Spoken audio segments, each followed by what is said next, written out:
और बड़ी खबर आ रही है खूंटी से, जहां के तेमारा घाटी में दर्दनाक सड़क हादसा हुआ है। कार ने बुजुर्ग दंपति को कुचल दिया है।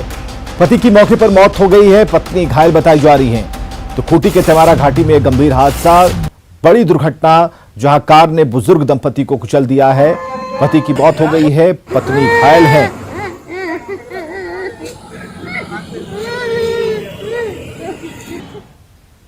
और गुमला में बेखौफ अपराधियों ने तांडव मचाया है। कामडारा में एक व्यक्ति की गोली मारकर हत्या कर दी गई है। मामले की तफ्तीश में पुलिस जुटी है। बड़ी खबर गुमला से, जहां बेखौफ अपराधियों ने तांडव मचाया और कामडारा में एक व्यक्ति की गोली मारकर हत्या कर दी गई है। इस पूरे मामले की तफ्तीश पुलिस कर रही है।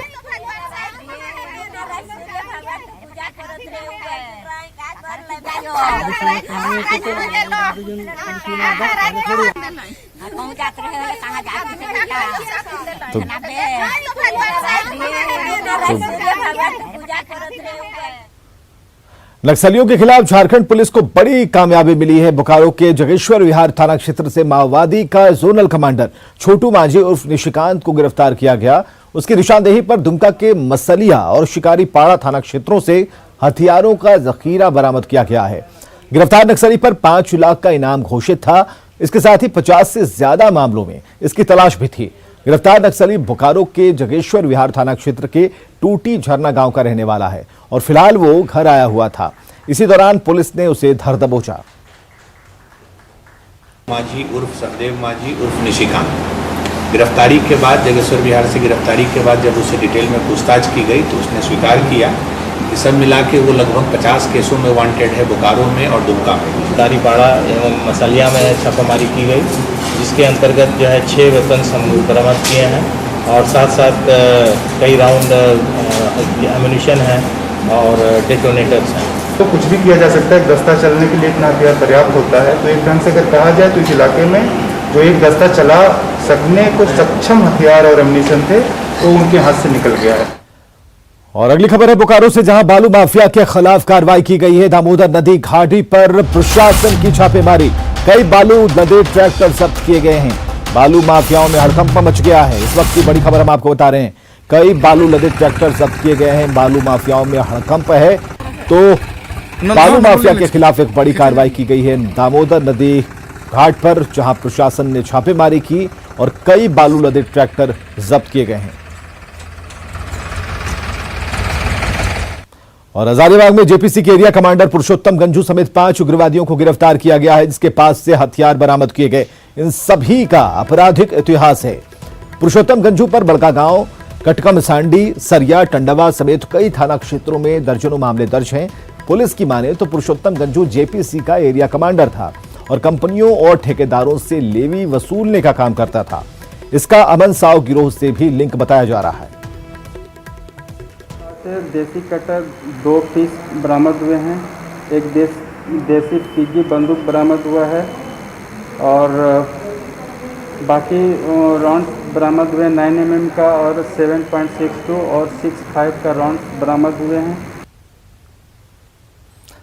रांची के ग्रामीण इलाके में आज भालू गांव के एक कुएं में गिर गया। इस दौरान काफी अफरा तफरी मची रही। आखिरकार ग्रामीणों की मदद से पुलिस और वन विभाग की टीम ने भालू को पकड़ा।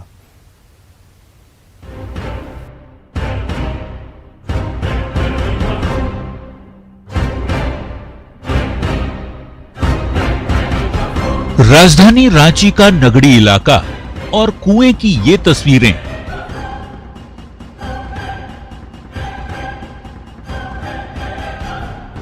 अरे, काला सा दिख रहा ये जानवर तो भालू है, जो कुएं के पानी में गिरकर छटपटा रहा है, बाहर निकलने की कोशिश कर रहा है। भला भालू इस कुएं में कैसे जा गिरा? तो ये आसपास के जंगली इलाकों से भटककर नगड़ी के हरही डोमर टोली जा पहुंचा, लेकिन धोखे से जा गिरा छोटे से कुएं के अंदर। कुएं से भालू को बाहर निकालने के लिए ग्रामीणों की भीड़ इकट्ठी हो गई, रस्सी लाए गए और भालू के रेस्क्यू की तैयारी शुरू कर दी गई। देखिए कैसे भालू पानी में छटपटा रहा है, बाहर निकलने की कोशिश कर रहा है। कभी रस्सी को अपने मजबूत हाथों से पकड़ने की कोशिश करता है तो कभी पिछड़कर पानी में गिर जाता है। आखिर किसी तरह कुएं से भालू को बाहर निकाला गया, लेकिन बाहर निकलते ही वो पास के एक घर में जा घुसा। कुएं से बाहर जाते वक्त भालू ने एक शख्स को घायल भी कर दिया। आज तक रिकॉर्ड नहीं हम लोग भालू नहीं घुसा था। डर तो लगता ही है, किसी को जान माल का खतरा हो सकता है, इसलिए प्रशासन इसलिए हम खबर किए हैं कि आगे संभाल लीजिए, अन्यथा कुछ भी हो सकता है, किसको तो बाद में जिम्मेवारी हम लोग को नहीं होना चाहिए। इस मकान में घुस गया है, अर्धनिर्मित है, स्टोर रूम के तरह पे इसको यूज किया जा रहा था और हमने इसको देखते हुए यहाँ पे दरवाजे पर पिंजरा सेटअप किया। पुलिस ने घर के दरवाजे पर बाड़ा भी लगा दिया ताकि घर में छिपा भालू बाहर निकलते ही पिंजरे में कैद हो सके। वैसे कड़ी मशक्कत से भालू को पकड़ने के बाद पुलिस और वन विभाग की टीम ने उसे बिरसा जैविक उद्यान भेज दिया। न्यूज़ 18 के लिए रांची से ओम प्रकाश की रिपोर्ट। उधर साहिबगंज से खबर है कि गंगा नदी उफान पर है। बढ़ते जलस्तर को देखते हुए लोगों को बाढ़ की आशंका सता रही है और हालांकि बाढ़ के पानी के बढ़े जलस्तर के बावजूद स्थानीय लोग गंगा में स्नान कर रहे हैं। बच्चे भी पानी में तैराकी और अटखेलियां करने से नहीं चूक रहे।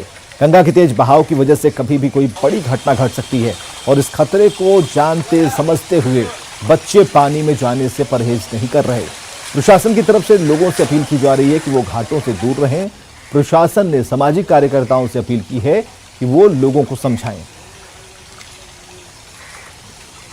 और बाकी देखते हैं हम लोग लगातार सामाजिक कार्यकर्ता या तो फिर वार्ड पर्सन जैसे जितने भी मुखिया वगैरह हैं उनसे हमारी बात हो रही है, वो भी अपने स्तर से ग्रामीण क्षेत्रों में काम। जमशेदपुर में लगातार हो रही बारिश से नदी किनारों की जो बस्तियां हैं वहां बाढ़ का खतरा मंडराने लगा है। चांडिल डैम के 5 फाटक खोलने से जमशेदपुर में स्वर्णरेखा और खरकई नदी उफान पर है। नदी का जलस्तर बढ़ता देख उपायुक्त ने तीनों निकाय को आदेश दिया है कि लोगों को सुरक्षित जगहों पर पहुंचाया जाए।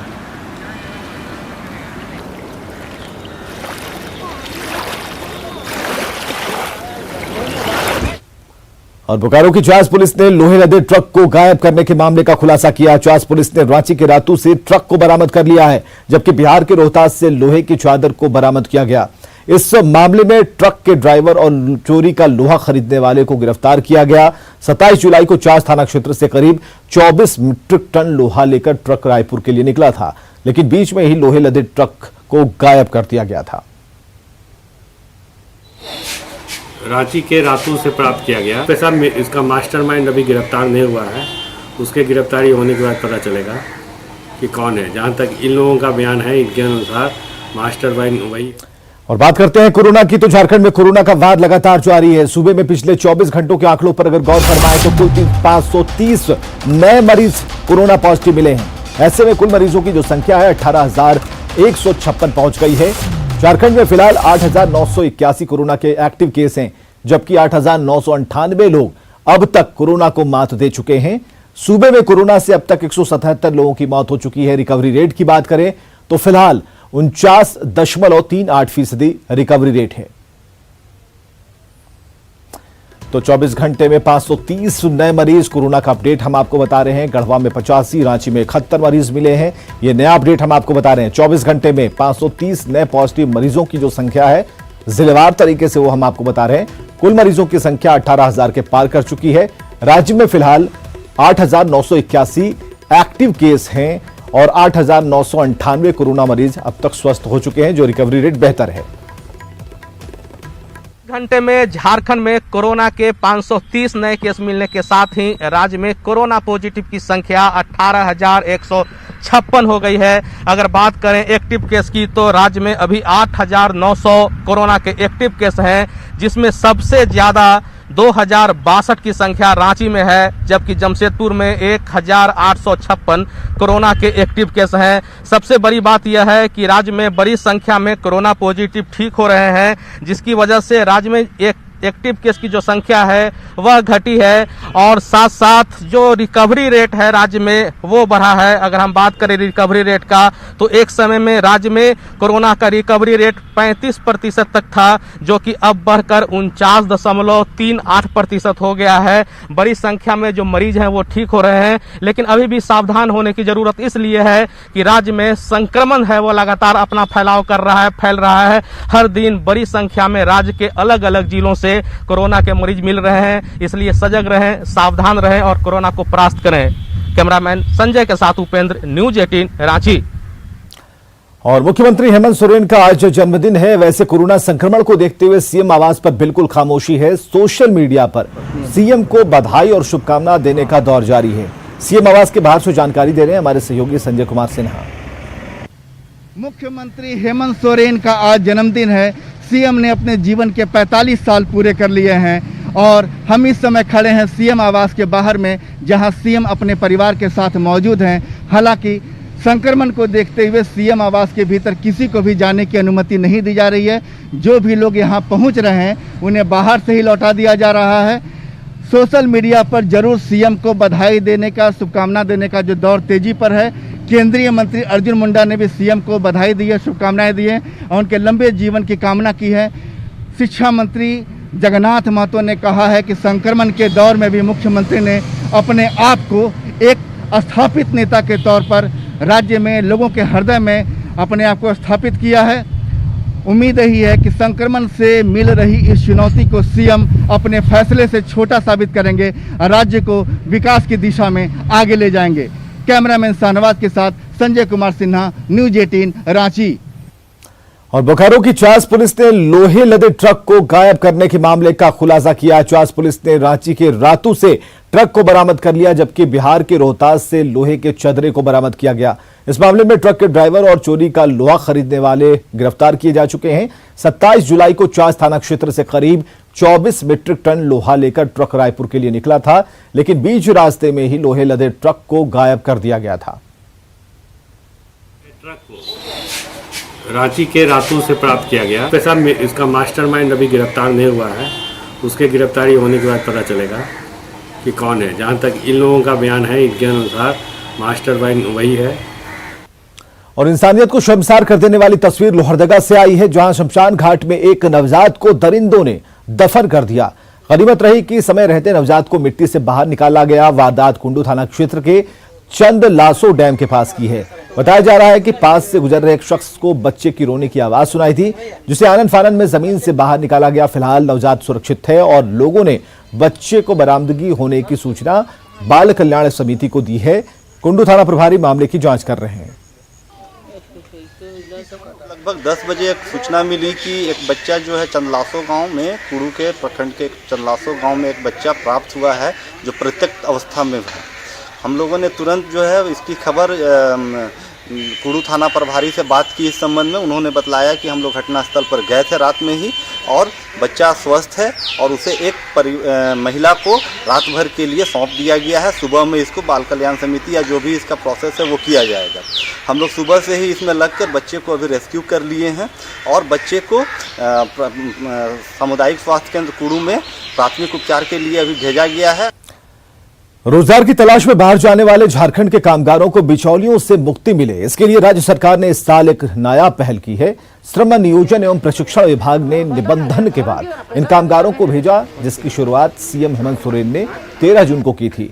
दुमका स्टेशन से विशेष ट्रेन लेह लद्दाख के लिए निकली, लेकिन वहां कई कामगारों को रोजगार नहीं मिला, जिसके बाद ये लोग घर से पैसा मंगाकर वापस घर लौट आए। इन कामगारों के साथ किसने धोखा किया, ये जांच का विषय है। लेकिन जब निबंधन के बाद रोजगारों को ले जाया गया तो फिर भी वो बिना काम किए लौट आते हैं, तो सवाल उठना यहां लाजमी है। परेशानी, खाने पीना नहीं मिल रहा था। हम लोग का इतना दिन रहा, किसी से मांग छीन के 2 दिन 3 दिन भूखा रहे, किसी से भीख मांगने, जैसा भीख मांगने हम लोग जाते थे। ऐसे से घर में फोन करते थे, घर वाला परिवार लोग रोता था यार, हम लोग को खाना पीना बहुत मुश्किल से। इसीलिए हम लोग आ गया यहाँ से। बैल बकरी जिसका पेड़ पौधा जो जमीन जगह बैठा करके हम लोग पैसा भेज दिया 10,000 करके। बहुत मुश्किल से हम लोग आया रिटर्न घर। फिर जाएंगे? नहीं जाएंगे, अभी इतना तकलीफ से आए हैं, कहाँ से जाएंगे। अभी जो खर्च हुआ हम लोग का वही हम लोग का मिलना चाहिए मजदूरों का, जो ये वही हम लोग सरकार से ये है कि हम लोग को पैसा मिलना चाहिए हम लोग को। 1.5 महीने जो वहाँ रहे कै रुपया मिला? नहीं मिला, 1 रुपया भी नहीं। घर से ही खर्चा? हाँ, घर से खर्चा हुआ। जो ले गया था 1-2 हज़ार, वही हम लोग राशन पानी। और सुप्रीम कोर्ट के फैसले के मुताबिक देवघर मंदिर में श्रावणी पूर्णिमा के मौके पर सीमित संख्या में स्थानीय श्रद्धालुओं को दर्शन की अनुमति दी गई थी और इसके बाद ये कयास लगाए जा रहे हैं कि राज्य सरकार जल्द ही सीमित संख्या में आम श्रद्धालुओं को पूजा और दर्शन की अनुमति दे सकती है। इसकी संभावना तलाशने के लिए राज्य सरकार ने एक कमेटी भी गठित की है, जिसकी रिपोर्ट के आधार पर आगे फैसला लिया जाएगा। जब तक फैसला नहीं आ जाता तब तक मंदिर में पूजा पाठ बंद रहेगी। वाले दिन जो मंदिर खोला गया था वो एक विशेष निर्देश आया था राज्य सरकार की ओर से कि कुछ लोकल व्यक्तियों को सीमित संख्या में सोशल डिस्टेंसिंग का अनुपालन करते हुए और बाकी सारे चीज़ों का अनुपालन करते हुए उनको दर्शन करवाया जाए। उसके बाद में सरकार की ओर से कोई निर्देश नहीं है। जिस प्रकार से श्रावण माह में जो व्यवस्था थी उसी व्यवस्था को अभी भी फॉलो किया जा रहा है। स्वतंत्रता दिवस के मौके पर तिरंगा छाप का मास्क पहनना आपको मुसीबत में डाल सकता है। राज्य सरकार ने तिरंगा छाप मास्क की खरीद और बिक्री पर रोक लगा दी है। संवाददाता भुवन किशोर झा की ये रिपोर्ट देखिए। स्वतंत्रता दिवस के अवसर पर यदि आप तिरंगा से छपा हुआ मास्क पहनते हैं तो कहीं ना कहीं आपके लिए मुसीबत खड़ी कर सकती है। जिस तरह से राज्य सरकार ने इसको लेकर के गाइडलाइंस जारी किए हैं उसके तहत कोई भी व्यक्ति तिरंगा लगा हुआ मास्क नहीं पहन सकता है। कहीं ना कहीं इसे राष्ट्रीय ध्वज का अपमान माना जाएगा। इसके तहत पूरी तरह से जिला प्रशासन और राज्य सरकार के द्वारा सभी लोगों को गाइडलाइंस जारी की गई है। राजधानी रांची के सड़कों पे धड़ल्ले से इस तरह की बिक्री हो रही थी और जिसके बाद कहीं ना कहीं राज्य सरकार ने और जिला प्रशासन ने एहतियाती कदम उठाते हुए इस तरह के गाइडलाइंस जारी किए हैं। अब देखिए कि ये जो इस तरह का जो तिरंगा लगा हुआ जो मास्क है यदि आप पहनते हैं तो कहीं ना कहीं इसे राष्ट्रीय ध्वज का अपमान माना जाएगा और सरकार ने इस पर प्रतिबंध पूरी तरह से खरीद बिक्री पर प्रतिबंध लगा रखी है। हम यहाँ के जो दुकानदार हैं उनसे जानना चाहेंगे। आप बताइए जो ये राष्ट्रीय ध्वज को लेकर के कुछ गाइडलाइंस हैं आपको पता है? आप कुछ भी नहीं पता है? हमको अभी तो पूरा कंफर्म नहीं मालूम है, कुछ भी पता नहीं है। तो वाकई में जानकारी के अभाव के कारण से लोग कहीं ना कहीं जो सड़कों पे या तो बेचते हैं या इसको खरीद करके स्वतंत्रता दिवस के अवसर पर इसे लगाने की कोशिश करेंगे। इसको ध्यान में रखते हुए जिला प्रशासन के द्वारा सख्त निर्देश दिए गए हैं कि राष्ट्रीय ध्वज लगा हुआ जो भी मास्क पहने जाएंगे उसे राष्ट्रीय ध्वज का अपमान मानते हुए उन पर कार्रवाई की जाएगी। कैमरा पर्सन संत के साथ भुवन किशोर झा, न्यूज 18 रांची। और गुमला के कई इलाकों में आज भी लोग झुग्गियों झोपड़ियों में स्वास्थ्य केंद्र चलाया जा रहा है। जिला के असरी गांव में 10 साल पहले बने स्वास्थ्य केंद्र का ताला आज तक नहीं खुला। इसकी वजह से स्वास्थ्य केंद्र के चारों तरफ झाड़ियां उगाई हैं।